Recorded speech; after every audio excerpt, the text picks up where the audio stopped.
Most bankers aren't ready to help you until after their third cup of coffee. But with Central National Bank's after-hours service, you don't have to wait for the bank lobby to open to get help. You can contact us from 6 to 8:30 in the morning or from 5 to 10 in the evening, and we'll connect you to a real, live, local person who can answer questions and fix problems 7 days a week. Bank different. Bank Central. Central National Bank. Member FDIC.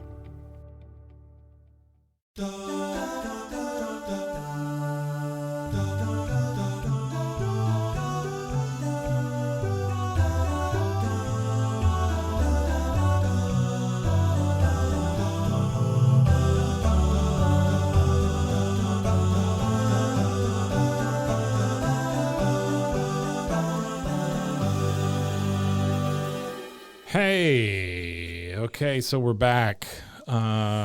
Jennifer Love Hewitt, please be on our show. I'm Mike, and Alison is sitting across from me, aren't you? Yeah, I'm really enjoying this. Why is that? Because the torture of the show that it brings to you. This show is something else. So this show, our show, is Jennifer Love Hewitt. Please be on our show. We are going through Jennifer Love Hewitt's career, starting with Ghost Whisperer, which there seems to be 400 seasons of that, with about 36 episodes per season. But Jennifer Love Hewitt, please be on our show. You can reach us at 254-300-7982. We are located at 1129 Webster Avenue, Waco, Texas, where you were born. And also you can reach us at info@roguemedianetwork.com. Jennifer Love Hewitt, please be on our show. So we are on Ghost Whisperer, Season 100, Episode 1,000,000. Season 1, Episode 4. 5. It's 4. It's 5. It's episode 4. 5. No. It's This Episode 4. This is definitely Episode 5. Because this is Lost Boys. Oh, yeah. Yeah. Thank God. You're trying to throw me back, and I can't do that. So this is Season 1, Episode 5. This came out October 21st, 2005. The synopsis of this is Melinda aims to help a trio of boys and their dog, all 50 years dead, pass into the light before the destruction of the inn they haunt dooms them to remain earthbound spirits. So we start this with Melinda and Andrea. Is that right? Andrea. They are in this dusty basement when we don't know where they're at, and they're looking through stuff, and they're talking about an auction. Yep. Right? Yeah. Andrea's going to be the auctioneer, because why wouldn't she? She's just not up for it. No, she doesn't like it. She doesn't want to be a part of it. But they're going through this dirty-ass basement and looking at stuff. Excuse me. They're going through this dirty basement looking at stuff, and they find a creepy picture of the house, right? Or a house. We don't know where they're at yet. And then they go upstairs. Well, actually, they're downstairs, and they hear whoosh, whoosh, wing, bing, ding, dong, whatever down there, right? They hear a bunch of banging around. Andrea gets out of there, even though at this point, Andrea should be like, oh, it's just ghosts or whatever. Melinda's here. She'll protect me. You know, I mean, wouldn't that be the case at this point? Not how that works, but okay. Well, none of this is how it works. None of this. So she shouts out to him like, hey, I know you're here. And then Andrea goes upstairs. The boys reveal themselves to her. These dirty, dirty boys. They're covered in filth, and they have a dog. Yeah. A ghost dog. It's a ghost puppy. No, it's a full-grown ghost dog. Puppy.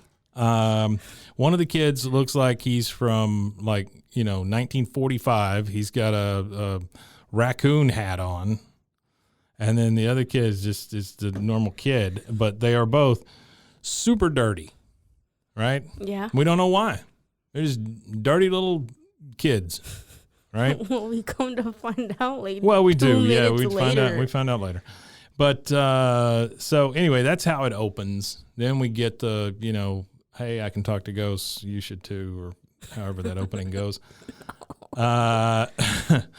But I want to take this chance to say, Jennifer Love Hewitt, please be on our show. We're at 254-300-7982. All you got to do is make one phone call, Jennifer Love Hewitt. Just call us one time. That's it. Just call us one time. That's what this whole show's about. We celebrate your entire catalog.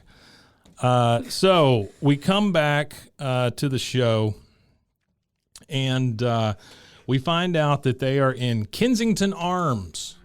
That's the name of this house. It's an inn. It's an inn. Yep. Well, we find out it used to be an orphanage. Yeah.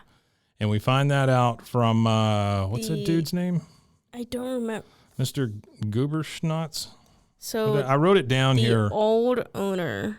Yeah. Still Mr. living. Abrams.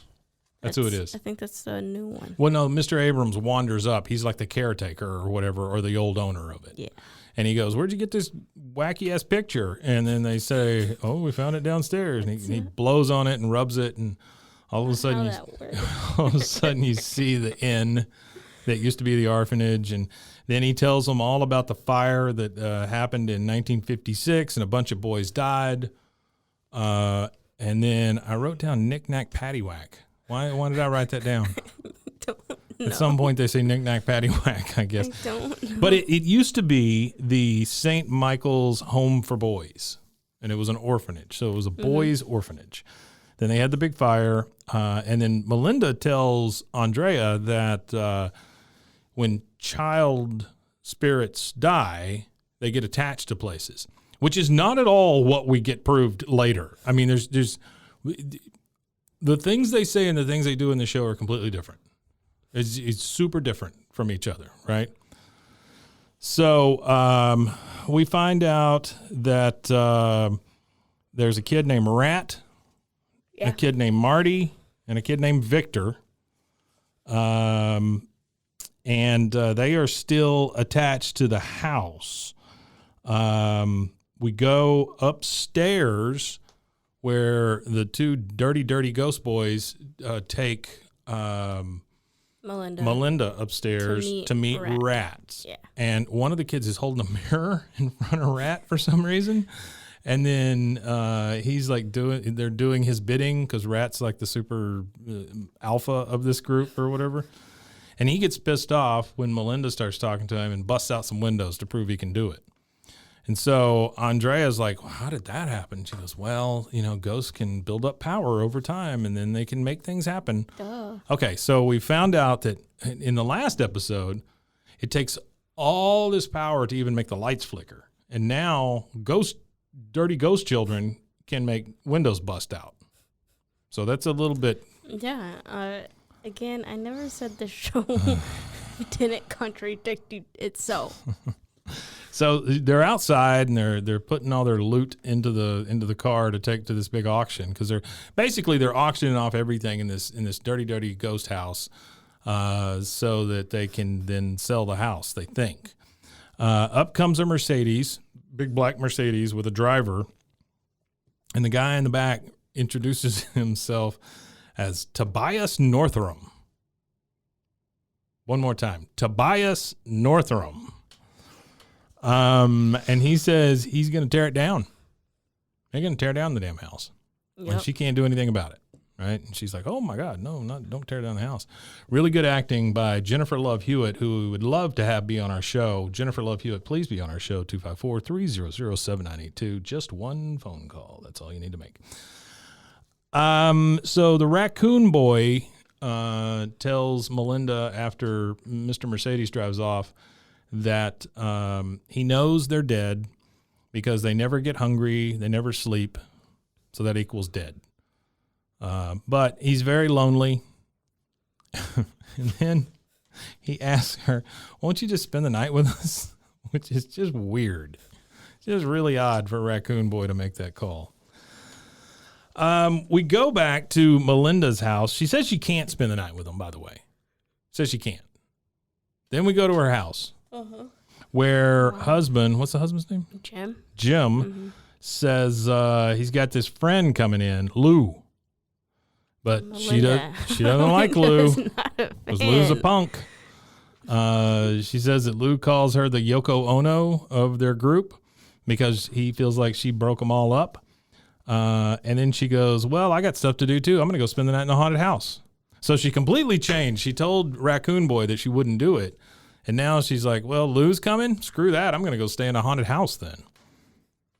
Which is weird, right? Duh, that's what you do when you don't like someone's. So she like storms out, but then she gets in the car. They almost step on the bush, by the way. There's a bush in the yard, and she's very protective of this bush. Don't step on my bush. And so she gets in the car, and she's like, I felt like she was pissed off when she left, because stupid Lou's coming to help put in the furnace. But then she gets in the car, and they're just like, hee hee hee, and they're joking and laughing. Because he made it all better, and then by love you doing what? and Not stepping on the bush? And then, yeah, sure. And then here comes Lou. So Lou comes driving up in his dirty old truck with the furnace in the back of it and runs right over the damn bush.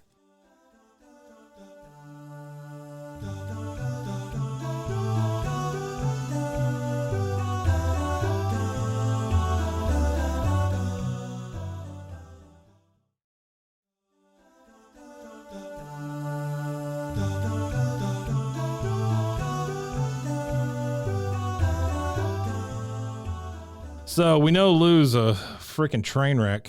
And then we get Melinda going to the haunted house. And here's my note from that, okay? From the first scene when she walks in, I said, Mr. Abrams is spooky as shit, is what I wrote down. Because he's just sitting at this big table, like going over papers and stuff. But it's under candle. It's all candlelight. Yeah. I don't understand. He's sitting in a burnt down old orphanage with ghost boys in it under candlelight looking at papers. I still don't know who this dude is, by the way. Yeah, he was the old owner, right? But I still feel like there's something weird with this dude. And just spoiler alert, you never find out about this guy. No. You learn absolutely nothing. You just know his name's Mr. Abrams and he's spooky as hell. He does say he believes in ghosts because weird things happen around there. The next thing we get is Melinda sleeping in a very nice bed for a spooky old burnt down orphanage. It's a nice bed. Like the bedroom doesn't look burnt up. So what happened? They rebuilt it to make it the inn. Oh, I see. Okay. Why didn't they fix the letters out front? Because there's like letters falling off the front of the house. It just got old.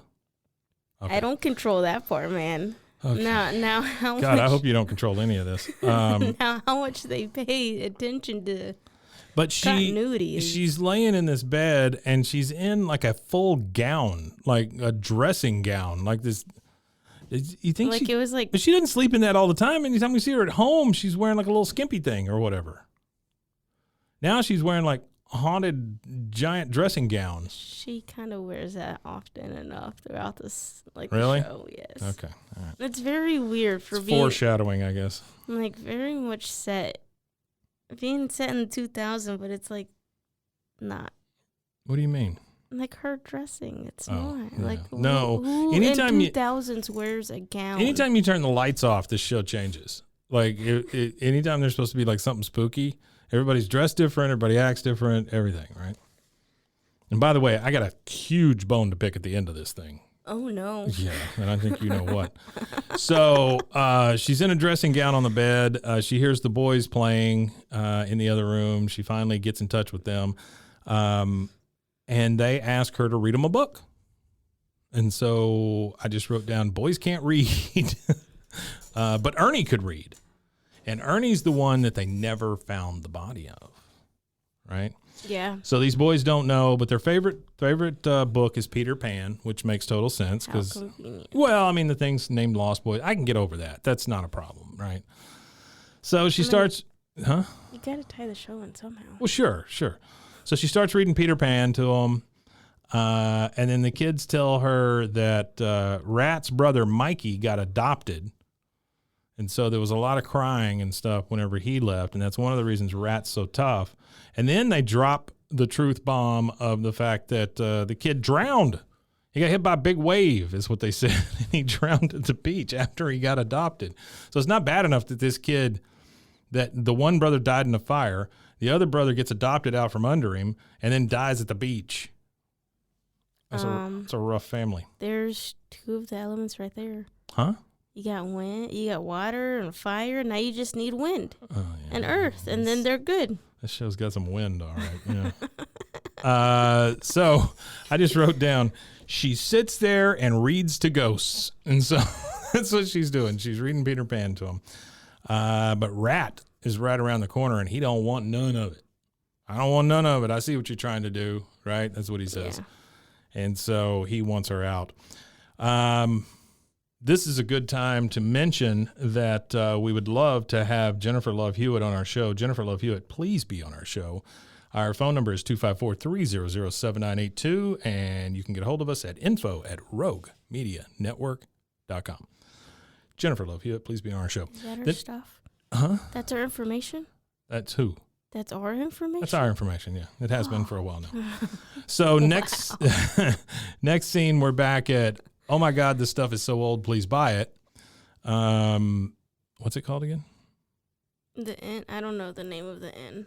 Better Than Ever Was. Oh, the antique. Super Antiques Go Nuts. Yeah. That's not it. What's it called? I don't know. You came up with it last time.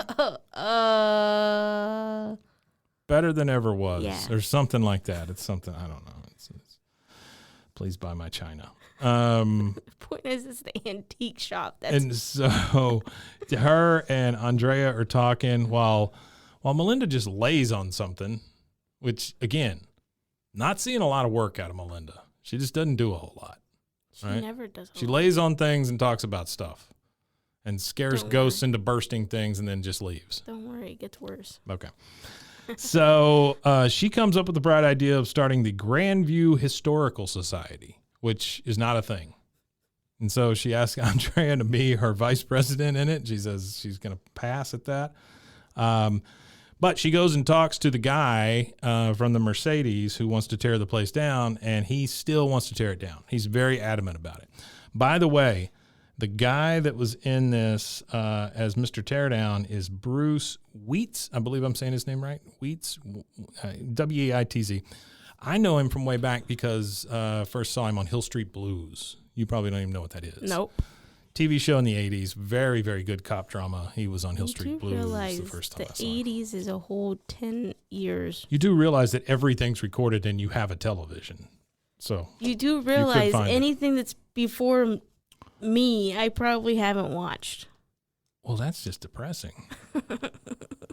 I mean, by that logic, you don't know what World War II is. I only know it because we were forced to learn it. Mm-hmm. If it was up you should be forced to learn about Hill Street Blues. It was a very good show.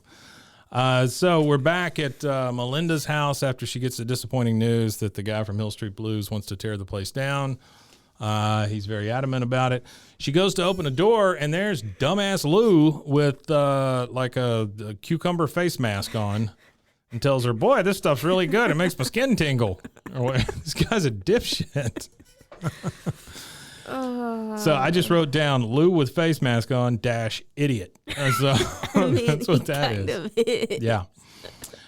So she goes to her computer and she's looking up what seemed to be very new articles on this thing that happened in 1956.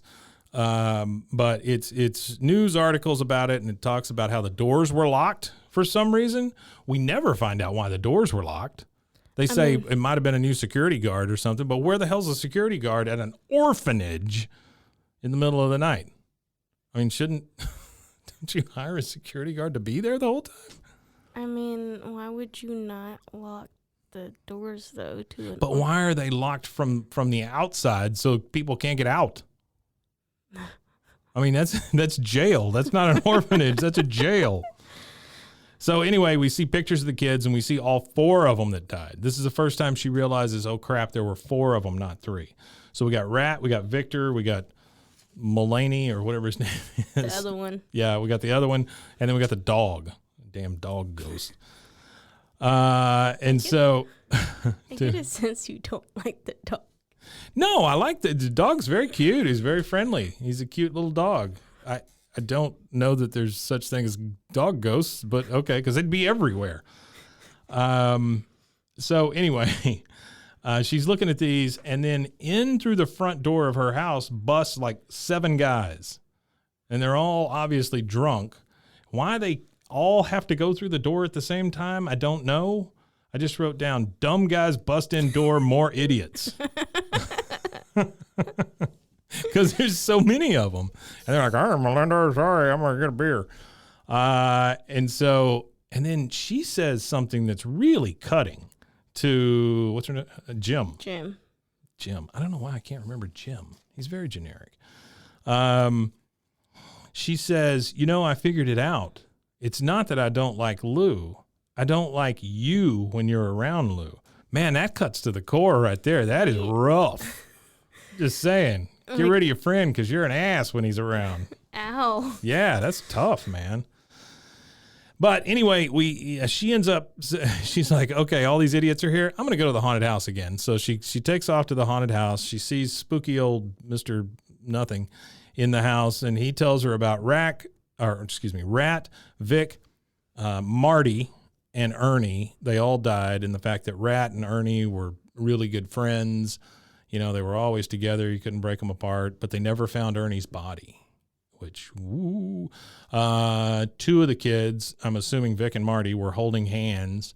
How cute. They burned to death holding hands, and the dog was right next to them. So it sounds cute. It sounds nice, but then you also have to remember they burned to death. The old man is there telling Melinda all about this, and Rat is basically standing right next to him, cussing him out. And then he gets so pissed off that he breaks his wine glass. And the old man just goes, well, I told you, it gets spooky around here. He just busted a wine glass out of nowhere in your hand, dude. That's a little more than just spooky. So, Spooky things happen. Spooky things happen. Yeah, absolutely. Hey, while I've got the time, Jennifer Love Hewitt, we would love for you to be on this show because the show is called Jennifer Love Hewitt. Please be on our show. You can call us at 254-300-7982. We'd love for you to be on our show. Jennifer Love Hewitt, please be on our show. So now that the old man has told her how spooky the place is, her husband shows up because he's like, well, I got to go to my wife. And he did the right thing, right? He followed her there because she basically told him, you're an idiot. And so he follows him there. And then Rat and the dog are sitting on the roof. And they don't want this. They don't want Jim there, so they throw a letter K at him. K, bye. He throws the letter K at him, and he comes in and he finds Melinda, and she's in there talking to the ghosts about Peter Pan some more. And the ghosts go poof, and he's, oh shoot, I scared the ghosts off. But he stays the night with her. He offers to stay the night with Melinda. Mm-hmm. Sorry. Yeah. I had a ghost in the system there. So he offers to stay the night with Melinda. And then we go to the next morning. And I'm going to say a word here. And I want you to. Just one? Well, I'm going to say a word that I don't think you maybe you've never heard the word. Or maybe, I don't know. This is a whole lot of words for one word. Well, I wrote down a sentence. Canoodling in bed, bulldozers show up. So they were canoodling, right? They were like, ooh, doo-doo-doo-doo. That's canoodling. And then they get scared by the bulldozers showing up. And she's like, oh, my God, no, they're getting ready for Monday because they're going to tear the place down, all right? While they're looking at the bulldozers, dumbass Lou calls and says, hey, I hooked up the stuff wrong and everything's on fire and sparking. And behind you, you see the panel going zzz, zzz, or whatever. And like, why is this guy there? I thought he was there to help. Why is he there alone? Well, that's what I'm saying. They brought him in to help put in this dumb furnace, and the guy's going to burn the place down and use up all your cucumber mask. So Jim has to go. And Rat finally shows up to Melinda and he tells her, he tried to get everybody out. It was his fault because he let them down, he let them burn. And she says, Rat, they loved you. You're Peter, like giving him the Peter Pan analogy and all this stuff. And then I wrote down ghost crying. He starts crying. Ghosts can't have feelings? No, they're ghosts. What if they're stuck in a thing? But what if they have feelings? Don't deny their feelings. That's their right, Mike. So, that's a ghost right. So Melinda says, listen, boys, if you can just come outside, I can tell you, the world's not going to hurt you. You can move on. She gives them the whole speech. And Rat's like, I ain't going nowhere. He literally says that. I ain't going nowhere. So she takes the boys outside. Again, they're ghosts. She takes them outside. And they say, oh, there's no fire. He was lying, I guess, or he didn't know or whatever. And then we see up in the top window that the dog let's see the dog's name. I wrote down the dog. Homer the dog, and Rat the boy are looking down from the window at the other two ghosts getting in her car.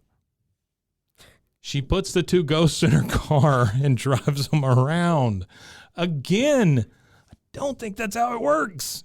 I don't think ghosts can get in a car. I mean, they can. In this world, they can, I guess.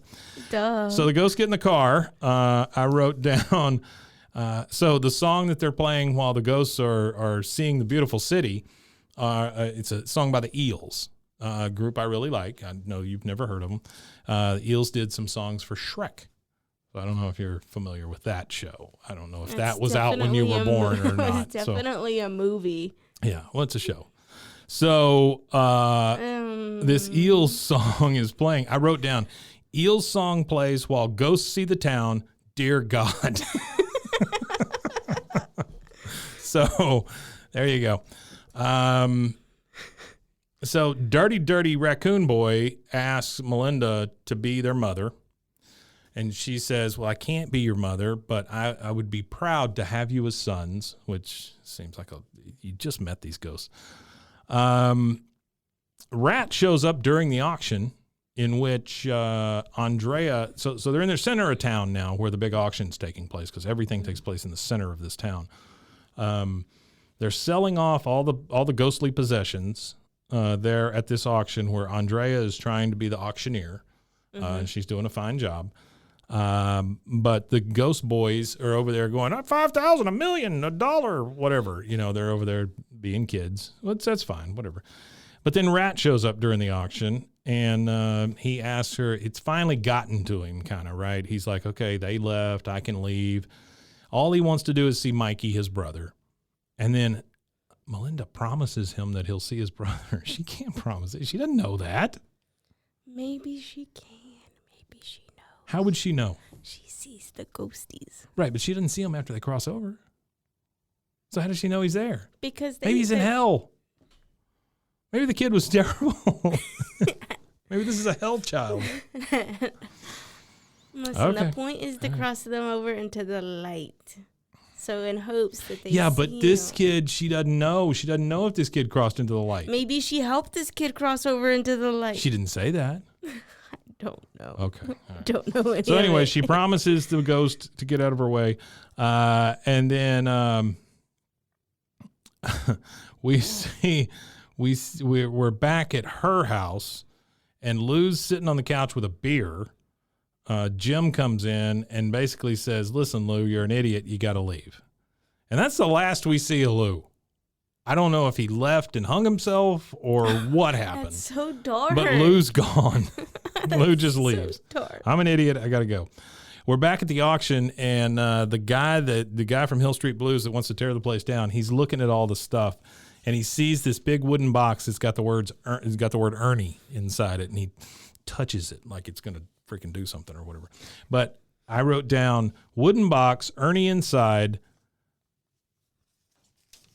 That's fucking Ernie is what I wrote down. So anyway, Ernie, she finds out that is Ernie. She says, you're the boy that got away. He takes the Ernie box and he takes off. She talks him into going to back to the house because she says, I can prove it to you. The boys are still looking for you, all this kind of stuff. And we have a breakdown from him about how they died and he lived. He's questioning why. That's a great story. That's a good story. All right. What a great story. So he used to have a place in the basement. It was his alone place where he would light a candle and look at his hula picture. He has like one flyer. This poor orphan boy who's down in the basement has one flyer with a hula girl on it that he stares at all the time, and he lights a candle. He heard the dog and the kids making a commotion upstairs, and he forgot to put out the candle. Went right to bed. So he caused the damn fire. Oh, no. Yeah, he burned the whole place down. All the kids tried to get out. He got out, and I wrote, he ran turd.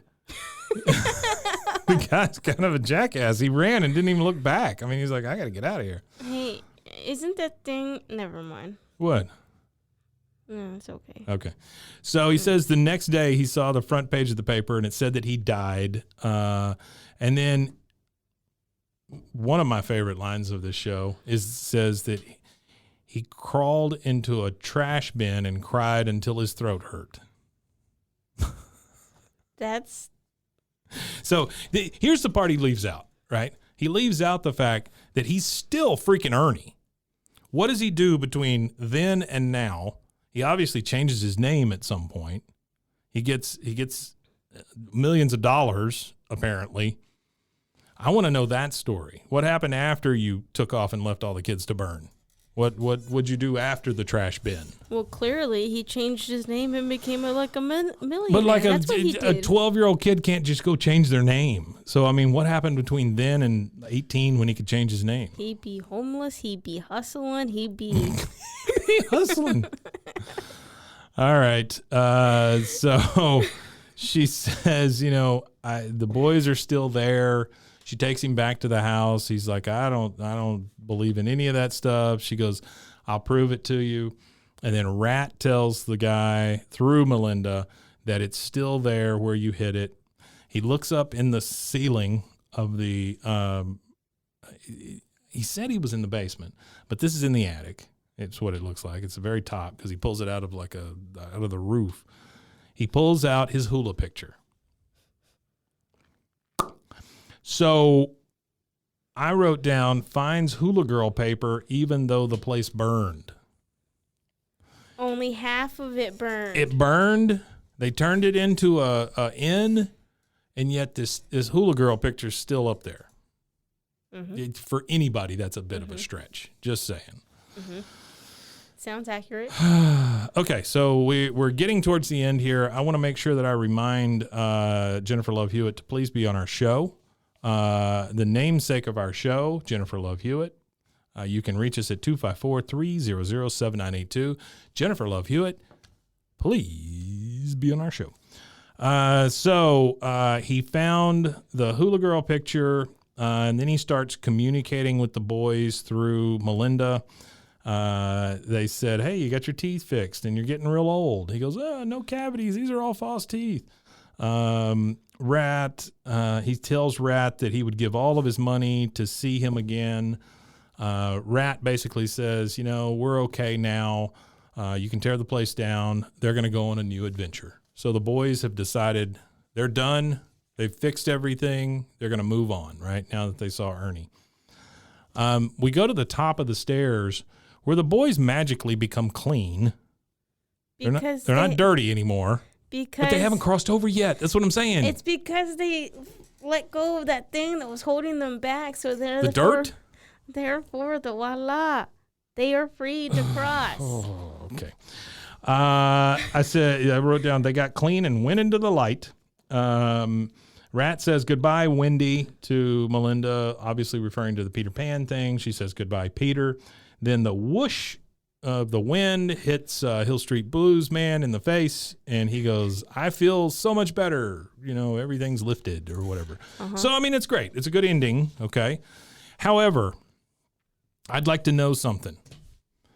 Is heaven at the top of those stairs? Is that where heaven is? Because why didn't they just go there? I mean, because they just go to the top of the stairs and then they disappear. Is that where the door to heaven is? No, it's a concept. The concept that they could just cross over. Why'd they have to go to the top of the stairs then? Why didn't they just stand still and cross over?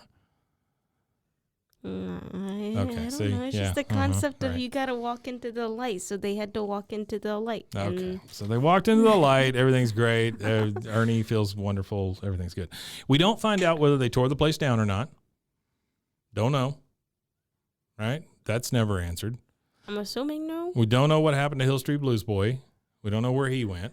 I guess he's fine now. He's going to go rolling his money like Scrooge McDuck.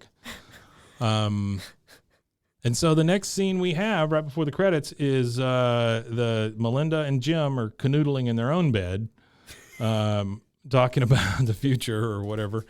And they said they're talking about stupid Lou and how Lou left. And he goes, yeah, Lou really changed. She goes, no, you did. And so that's really touching.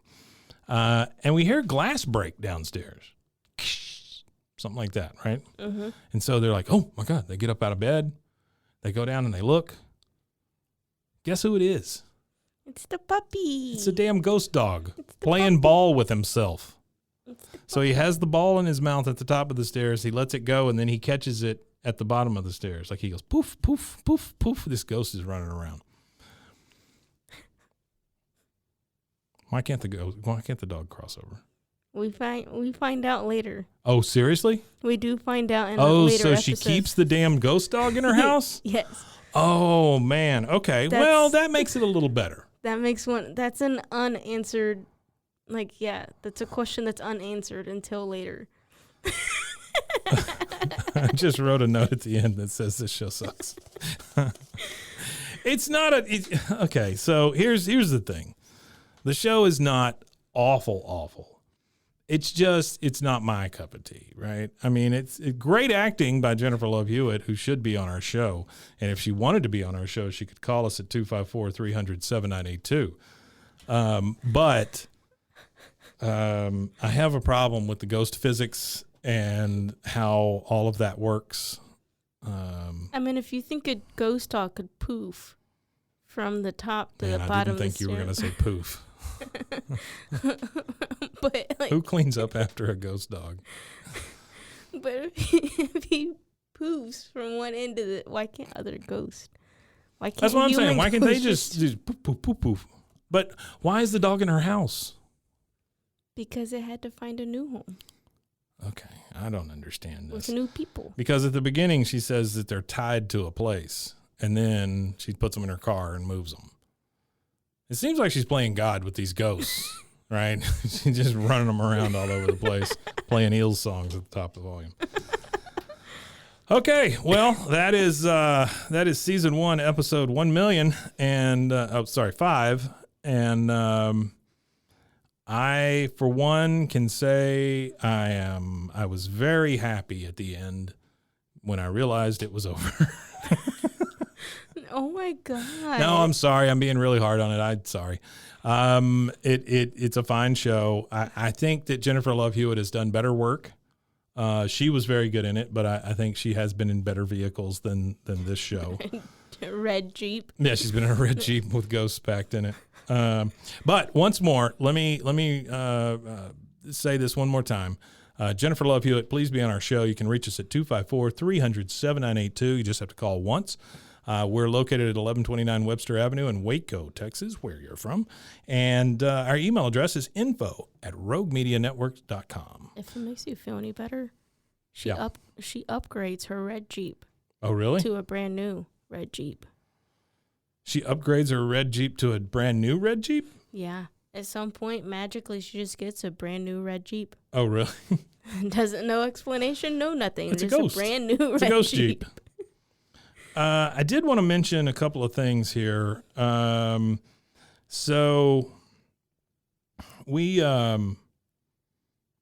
been following Jennifer Love Hewitt on Instagram under our handle, which is Please Be On Our Show. If anybody wants to follow us on Instagram, we are at Please Be On Our Show. She is very active with 2021 underscore co. So 2021 underscore co.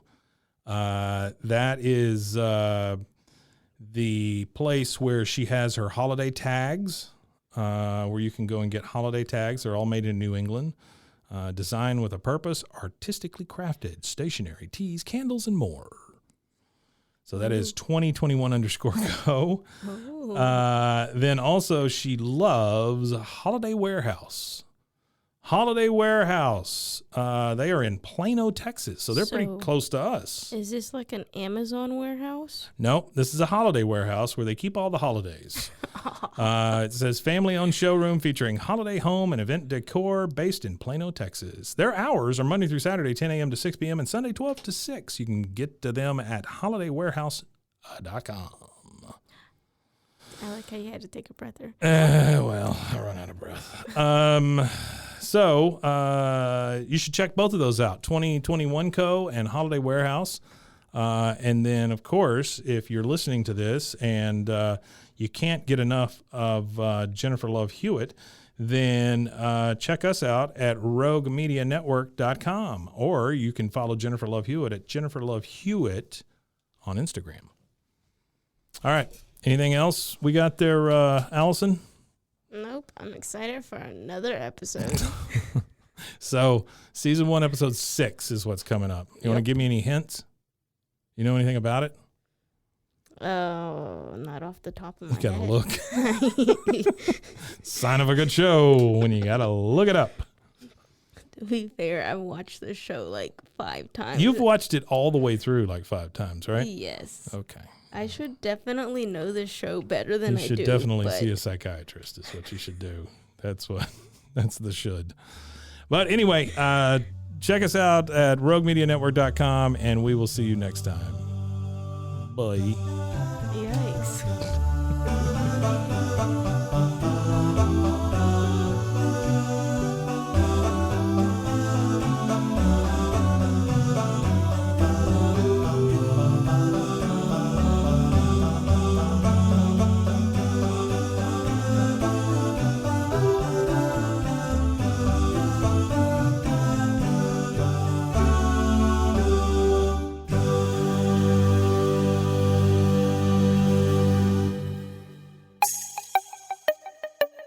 This has been a Rogue Media podcast.